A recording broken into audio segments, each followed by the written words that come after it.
Bienvenidas y bienvenidos al Observatorio de Innovación Iberoamericana de Género. Nuestra idea en este espacio es poder compartir determinadas cuestiones que estuvimos aprendiendo desde el año pasado. Les cuento un poquitito, el observatorio inicia en el 2020 en un momento icónico para la humanidad, con la intención de potenciar diferentes miradas, pero que miremos siempre hacia un mismo campo, que es el campo del género a nivel iberoamericano. Para ese espacio, para este observatorio, no solamente participan innovadores sociales, fellows de Ashoka, sino también personas y referentes del sector público, empresarios, todos roles y personas que puedan también colaborar y trabajar en la integración del tema de género a nivel regional. Y en particular también Deloitte es uno de los Knowledge Partners. Esto significa que va a estar ayudando y colaborando en sistematizar la información que de este espacio se vaya originando. No solo de este encuentro, sino de varios que venimos realizando. Bueno, al principio cuando se inició el observatorio se trabajó mucho en identificar los desafíos hacia adelante. Y en este sentido, después de identificarlos, en poder iniciar y jerarquizar algunos ejes. Para eso tenemos 4 ejes críticos y en este sentido se los vamos a compartir porque hoy acá hay diferentes personas que son referentes de este ámbito y que trabajan particularmente también en estos temas. Desde la empatía y el género, las mujeres en posiciones de poder, la corresponsabilidad y cocuidado, y en este sentido también se incluye a los hombres integrándose a estas labores de la casa, de todo lo que tiene que ver con las tareas del hogar, y también las mujeres, y en este sentido con un doble foco en etnia y ruralidad. Entonces, la invitación de esta mañana, tarde o noche, según el lugar del mundo en el que nos encontremos, es que podamos trabajar de manera unificada, coherente, para empezar a trabajar con diferentes ejes que son estos que les compartí, pero también para trabajar sobre todo con la práctica y la experiencia. Voy a pasar rápidamente, mi nombre es Melina Masnata, soy Ashoka Fellow, trabajo en Chicas en Tecnología. Hoy en el lugar de Carmen Quintanilla está Rita Mateo, perdón, que es presidenta y ella nos va a estar comentando desde AFAMER. Pueden buscar de qué se trata también la organización, porque es importante también que a medida que vayan escuchando a nuestras expositoras y expositores, puedan identificar dónde son. Actualmente además están en España. Por otro lado la tenemos a Carolina, a Caro, que además es Ashoka Fellow y cofundadora de Saberes para la Vida, y ella nos está hablando desde México, y en cualquier momento lo vamos a incluir a Mauro, que por temas técnicos está por subir. Mauro Vargas es director de Gendes, una iniciativa muy interesante que puedan ir viendo y que él también va a conectar, ahí lo veo ahora. Hola Mauro, qué bien lo logramos desde sus lugares. Y un poco antes de esta reunión y este encuentro, empezamos a pensar qué queríamos compartirles a las personas que nos estén escuchando. Y el primer punto acá nodal es, nos trajimos 2 preguntas. Y con la que queremos compartir e iniciar es cómo se fueron transformando estos temas que mencionamos, estos ejes críticos y sobre todo desde la visión del observatorio desde la pandemia. Así que le pido, si pueden, Carolina, iniciar con tus reflexiones al respecto. Muchas gracias y muy buenos días. Qué reto este de la tecnología, ¿verdad? Para todos los que hemos tenido que ir aprendiendo aquí. Pues muchísimas gracias por este espacio. Yo lo que quisiera compartir es que voy a hablar yo creo que cuando hablamos de mujeres, y es algo que en el observatorio se ha hecho como muy evidente, hablamos como de muchas mujeres, ¿no? Muchos tipos de mujeres o muchas realidades que vivimos las mujeres. En particular tengo la experiencia de trabajar con mujeres indígenas, pero yo vivo en la Ciudad de México, entonces veo el contraste y veo los avances de las mujeres que tienen más recursos, tienen más acceso a la educación, que han vivido como este proceso de inserción en el trabajo, en los puestos públicos, en los niveles de las empresas, etcétera. Y por supuesto que yo digo, hemos avanzado muchísimo. Yo empecé a trabajar la equidad de género hace 30 años y veo el cambio importante ahora.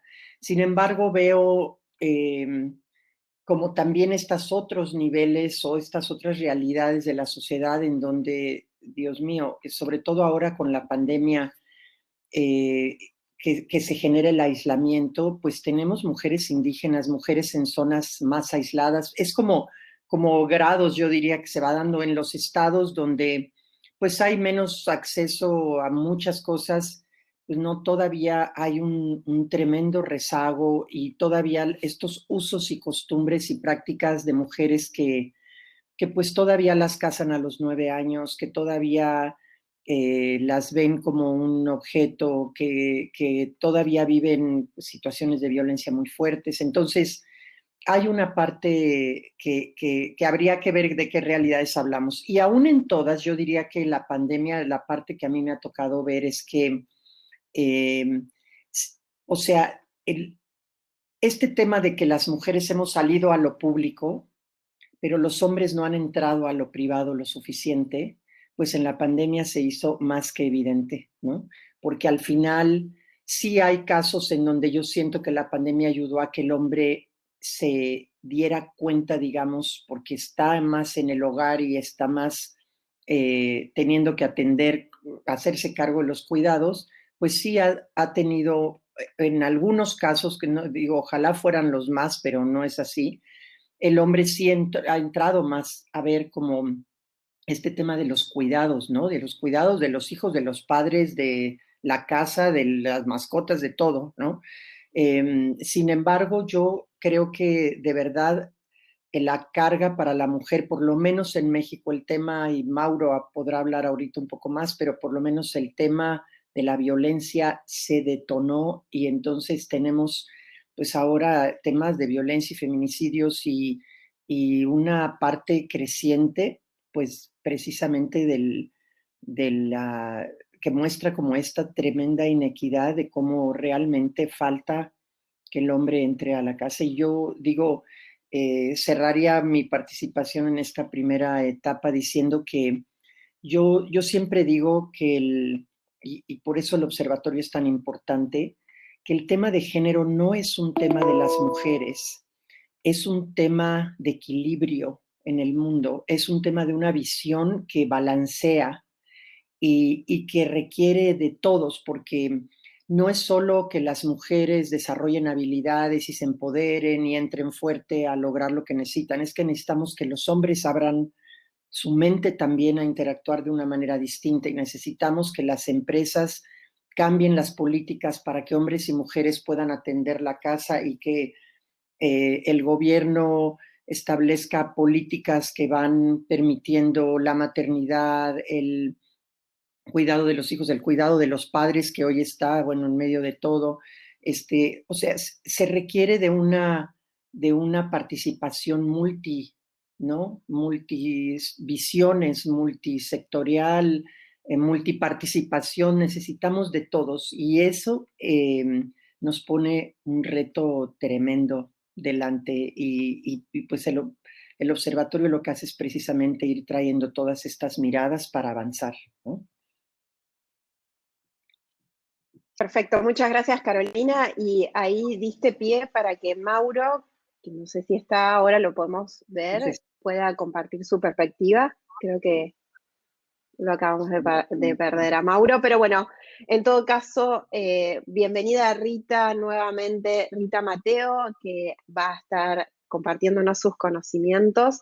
Si podrías colaborar en esta perspectiva mientras esperamos que se vuelva a subir Mauro. Hola, buenos días, buenas tardes ya desde España. En primer lugar, agradeceros la invitación, agradeceros el estar aquí esta mañana en este Swine. AFAMER, como bien has dicho antes, pues es una asociación que nacimos en el año 1982, rozamos ya casi los 40 años, y que viene trabajando con las mujeres del medio rural desde su nacimiento. Hoy estoy yo aquí en representación de la presidenta nacional, que no ha podido estar por motivos personales, representando a las 190.000 mujeres que ahora mismo componen esta asociación aquí en España.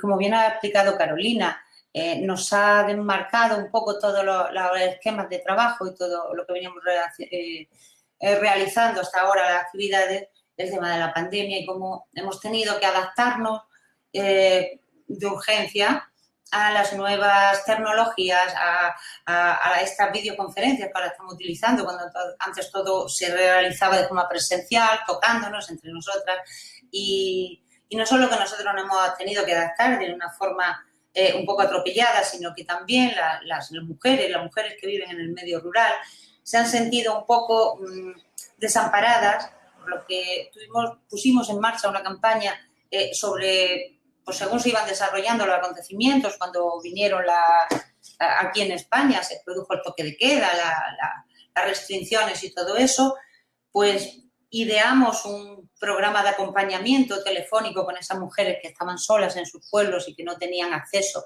Se dificultó mucho el acceso pues, a cualquier institución, a los centros de salud. Entonces hicimos un gran trabajo de acompañamiento con estas mujeres, aunque fuese telefónico. Creamos una red que formamos cubrebocas, como decimos, mascarillas, porque había una falta tremenda, no había, los gobiernos no llegaban a alcanzar para cubrir todas las necesidades, entonces se creó una red, una estructura en toda España de AFAMER, de las mujeres de AFAMER, que hicimos más de 500.000 de mascarillas que se repartieron en centros estratégicos y demás. Todo esto, pues yo les digo, no hemos tenido que adaptar sobre la marcha según se iban desarrollando los acontecimientos y luego pues hemos seguido con el trabajo que habitualmente realizamos, entre ellos el tema de la violencia de género, el acompañamiento también a estas mujeres, la información y la formación a las mujeres en tema en materia de violencia de género. En AFAMER llevamos muchos años trabajando con un programa de atención a estas mujeres y sobre todo de información para enseñarles, digamos, a detectar los micromachismos, los pequeños síntomas que pueden dar lugar después de desarrollar en hechos mucho más graves, ¿no?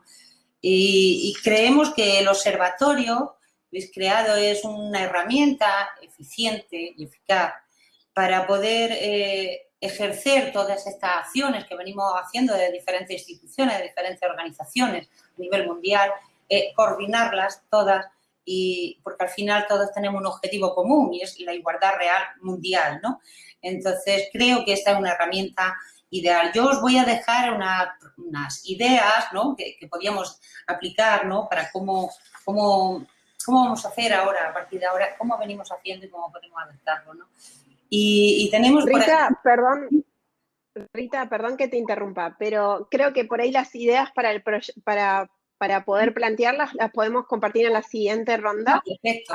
Sí, discúlpame que te interrumpa, porque justo tiene que ver con eso, lo habíamos pensado también, este primer espacio, para poder poner en tema también a quien está acá como audiencia. Muy interesante lo que trajiste. Y ahora sí, Mauro, que te tenemos conectado, por favor, aportarnos también a todo lo que vienen aportando Carolina y Rita en este sentido. ¿Cuál es tu mirada desde esta perspectiva de los observatorios?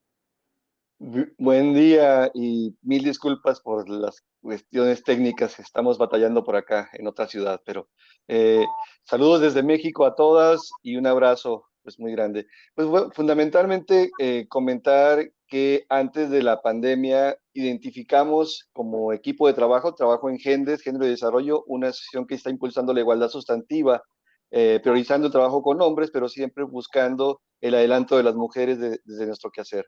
Entonces, antes de la pandemia, cuando supimos que estaba iniciando este fenómeno, identificamos algunos puntos de alerta que nos podrían preocupar en cuanto a lo que iba a ocurrir con los varones, sobre todo cuando se anunciaron las medidas de confinamiento. Desafortunadamente, varias de estas medidas, varios de estos supuestos fueron cobrando realidad, entre ellos la cuestión de las desigualdades y la violencia en casa. Los índices de violencia se exponenciaron en México país de una manera bastante significativa, tanto en el espacio, pues sobre todo en el espacio doméstico, porque finalmente detectamos también elementos en los que nos dimos cuenta de que los hombres, pues bueno, no hemos logrado el aprendizaje de compartir el espacio doméstico, el espacio en casa. Y tampoco hay políticas públicas que refuercen estrategias que tiendan a involucrar a los hombres de una manera sensible en este espacio, facilitando procesos que lo impulsen. Identifico rápidamente nada más como un primer saque, como una primera descripción de elementos, un malestar entre las situaciones que la pandemia ha dejado en los varones, un malestar pues por la convivencia que genera esta convivencia obligada y en espacios que muchas veces generan hacinamiento en las familias.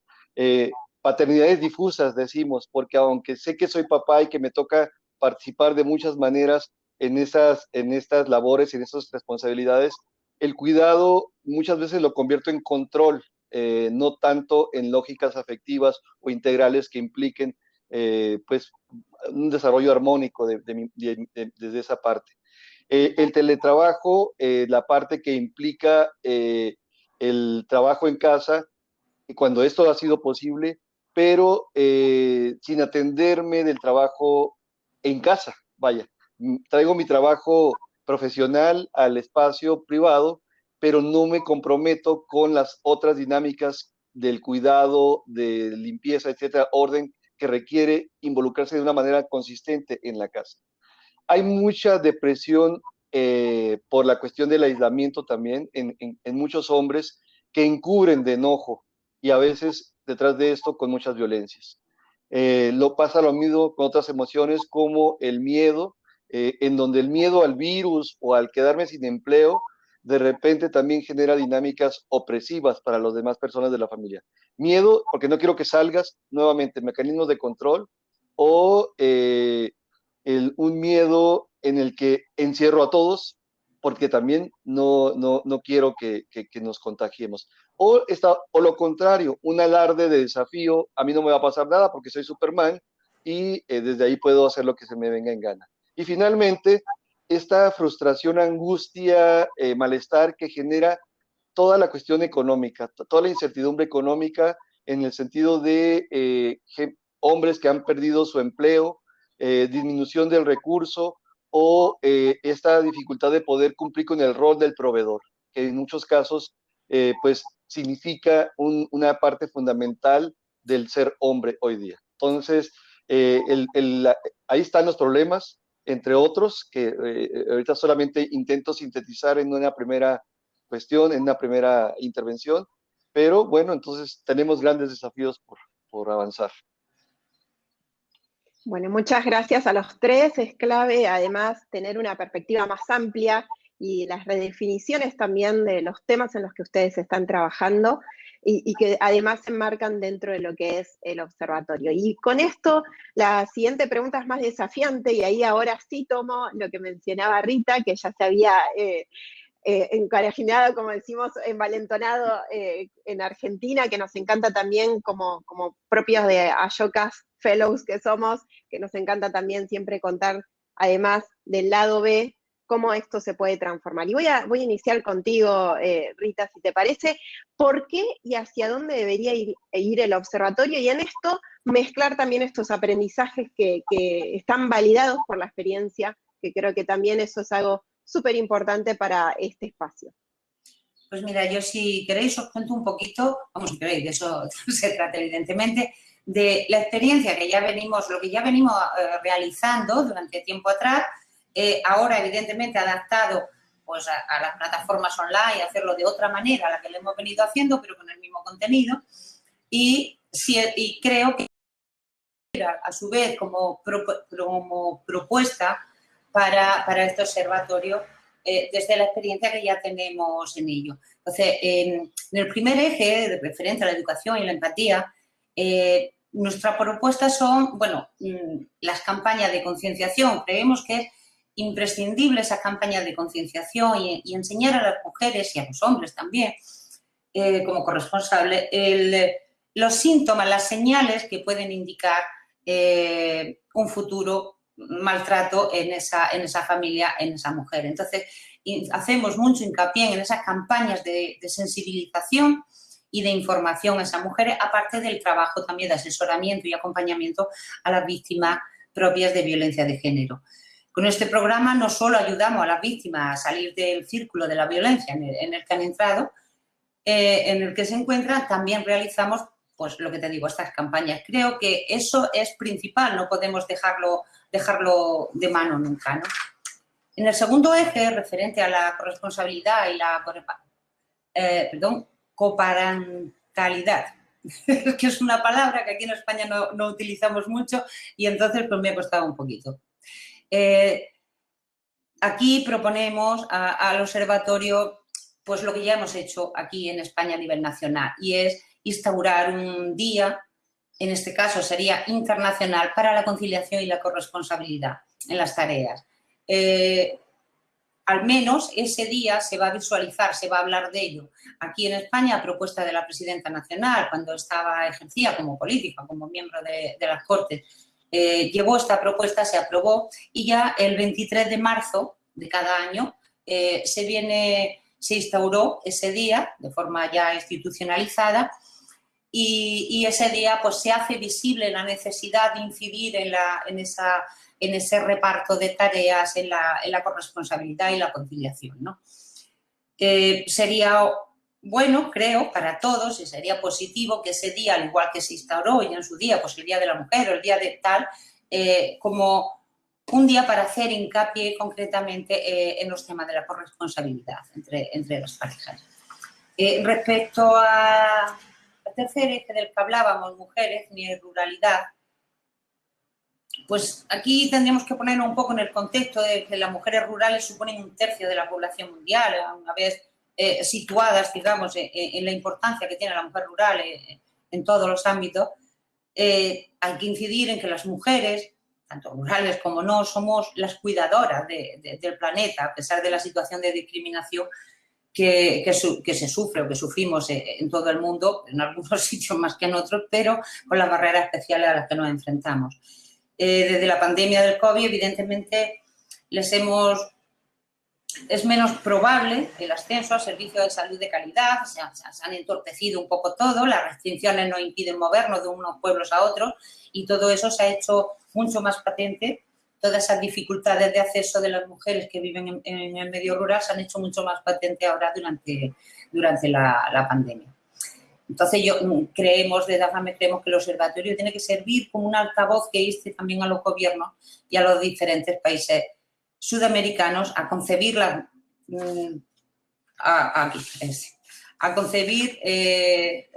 aquí estamos, perdón, que me he liado un poquito.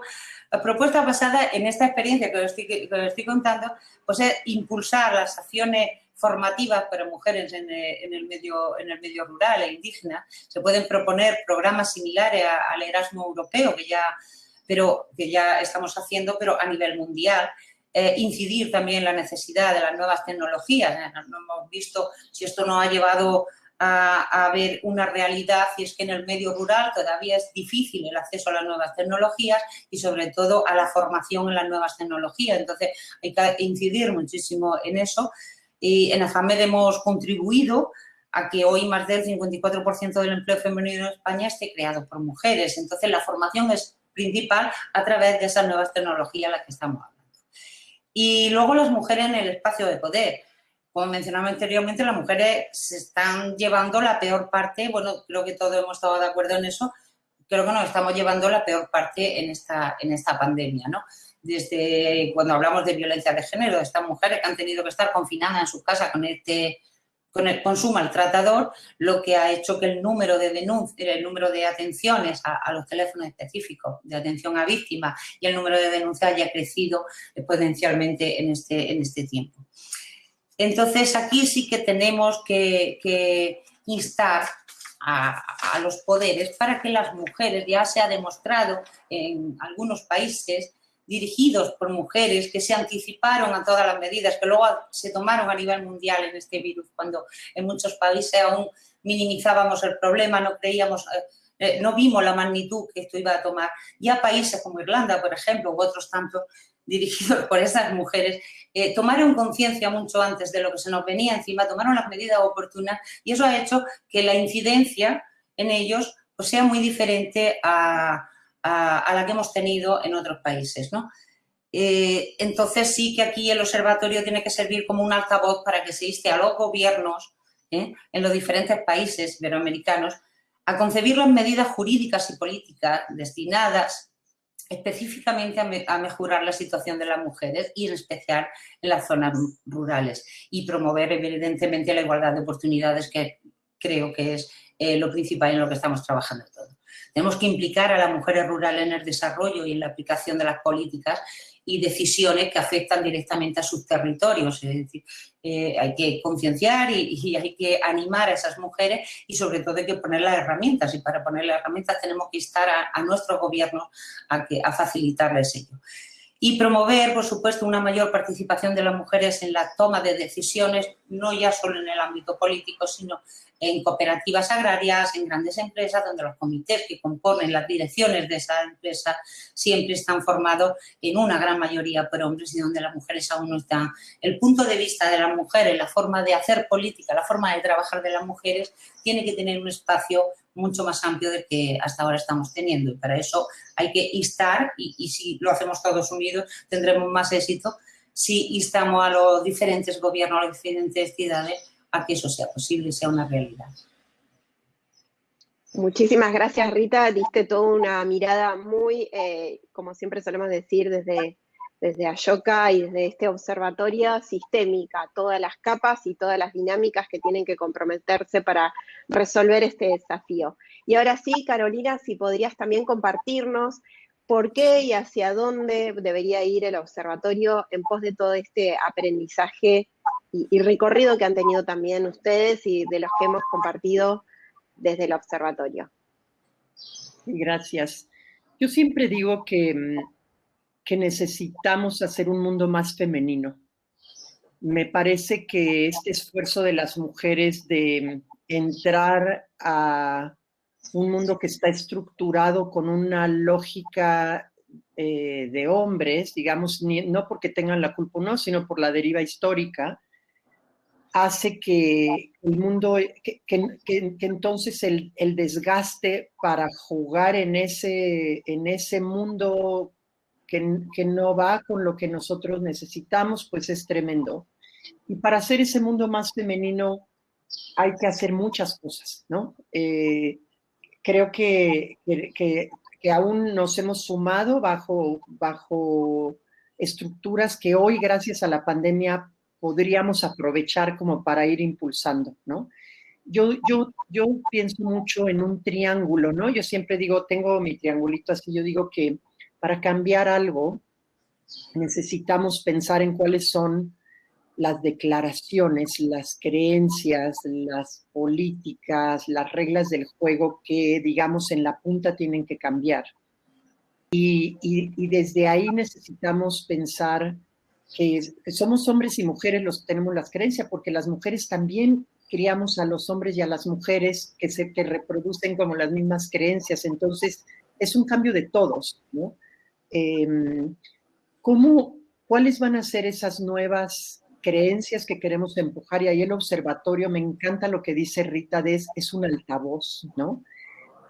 Pero es también quien está repensando. Creo que lo que tenemos que hacer mucho desde el observatorio es lo que ha ido pasando, es como, ¿cuál es la nueva narrativa?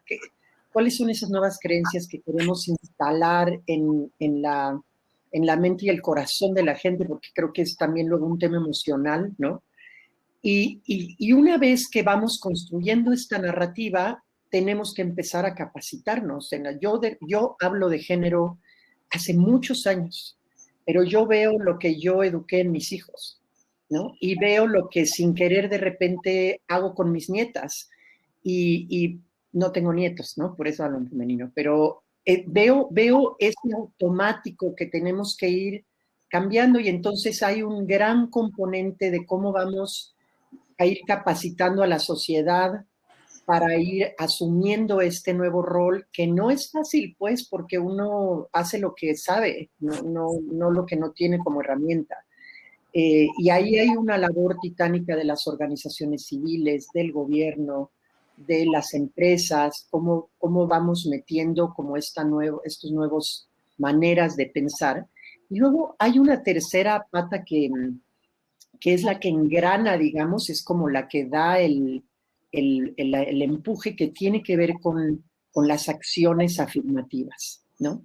Las acciones afirmativas lo que vienen a hacer es forzar, es como cuando empezó todo el tema de dejar de fumar, pues hubo que meter multas, no había de otra, porque es el último recurso para decirle a la gente o se hace, no hay de otra, ¿no? Y aquí, pues todas estas acciones que se han hecho para la paridad de género en los partidos políticos, después en México acaban de decir, ahora sí va en serio, ahora es obligada la paridad. Estas medidas que de repente se ven como mal porque, ay, la pusieron la medida, pero las mujeres no tienen la capacidad y entonces va a quedar gente incompetente. No, a ver, van de la mano, se tienen que forzar porque si no, pero eso en todo, es como cuando uno quiere hacer un cambio en salud, uno personalmente, a veces nos tenemos que forzar a cosas, ni modo, es porque romper un hábito, una creencia, toma mucho. Entonces, creo que los esfuerzos del observatorio van hacia allá, ¿no? No es un trabajo de corto plazo. A mí a veces me desespera un poco pensar que yo comencé a trabajar la equidad de género hace 30 años y veo la generación de mi hija y luego veo las generaciones que vienen de las nietas y digo, Dios, hay cosas que no han cambiado. O sea, y hay otras que las veo años luz adelante, ¿no? Pero como todo cambio cultural, todo cambio histórico, yo creo que hay que ir reconociendo los cambios que sí van pasando, lo que las nuevas, como decimos en Ashoka también, como esas nuevas generaciones que serán líderes hacia adelante y dar este empuje, digamos, ser un altavoz, pero también ser posibilitar los engranajes que son como estas acciones colaborativas, voy a decir, qué es lo que más nos cuesta trabajo, cómo hacemos estas acciones colaborativas que empujen el cambio de a poco, ¿no? Y a mí me ha tocado ver, por edad, ¿no? Muchos cambios pasar así. Entonces tengo la confianza de que este ha tardado más, pero va a llegar a buen puerto y que si no hacemos estas colaboraciones desde todos juntos, no va a pasar, ¿no? Así que, pues, me encantan estos espacios en donde invitemos a todo el mundo a sumarse y a ir impulsando el cambio. Gracias.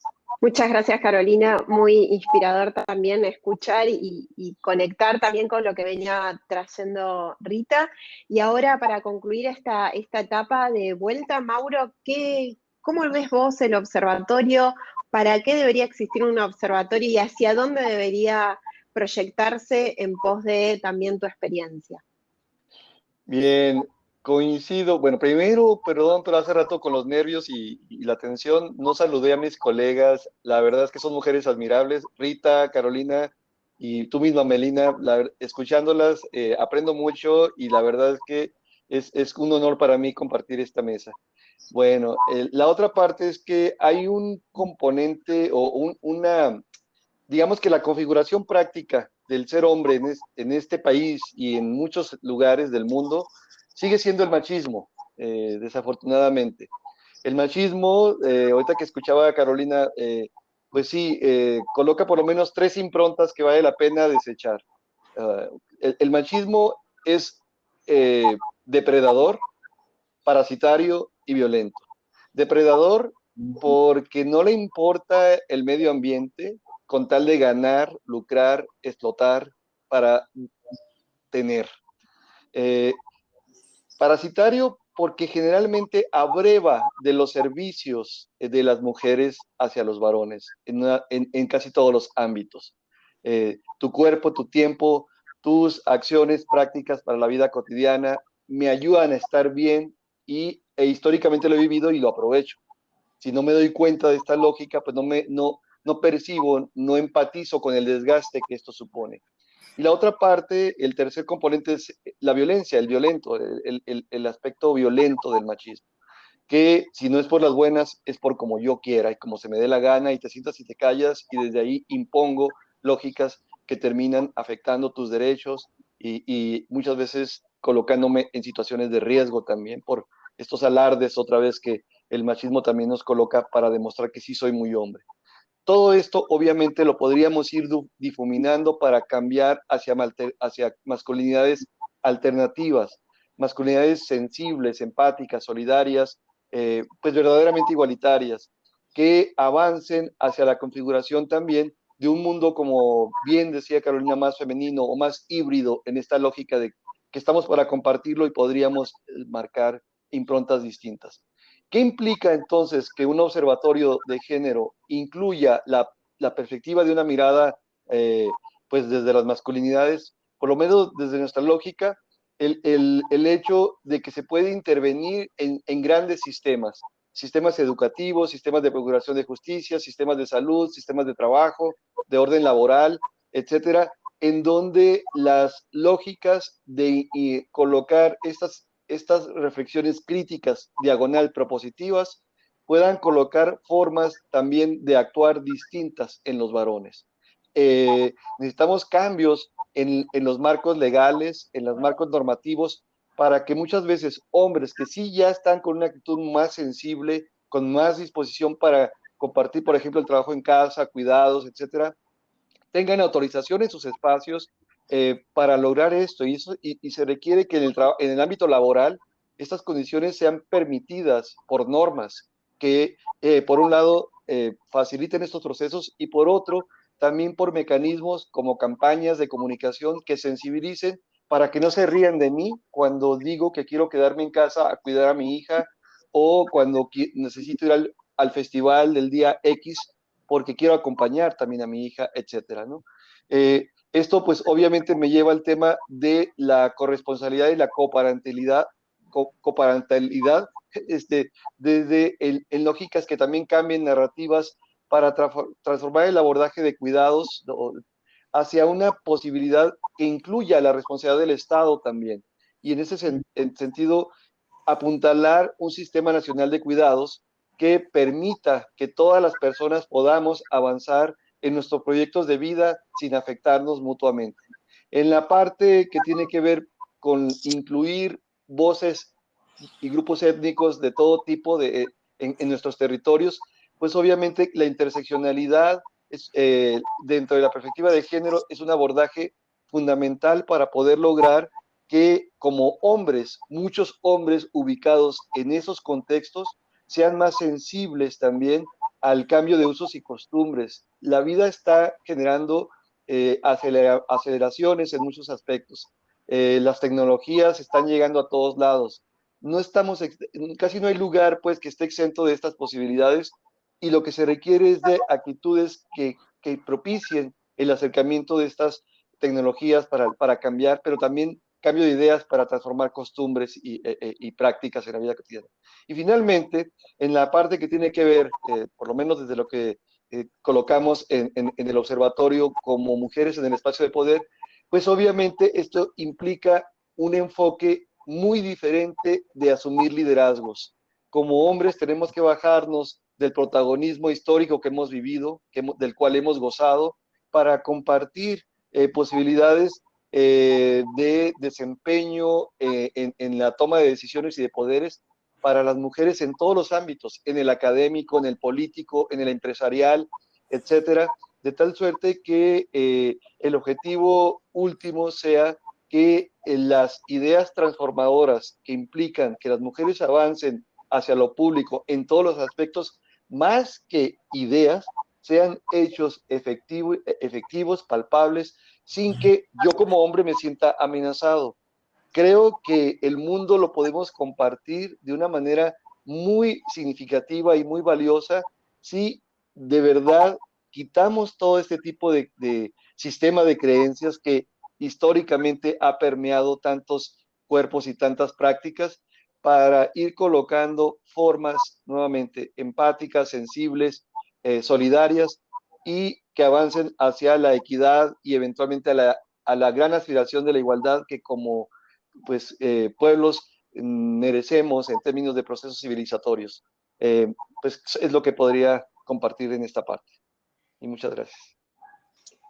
Muchas gracias, muy interesante todos los aportes. Primero, Esperamos que la audiencia se haya llevado muchas ideas, una de las que me llevo por lo menos de estar compartiendo y escuchando y coincidiendo, por suerte también y por trabajo, es redefinir también los términos, ¿no? Redefinir qué entendemos como género, qué entendemos como mujeres, qué entendemos como buenas prácticas y qué entendemos como inclusión.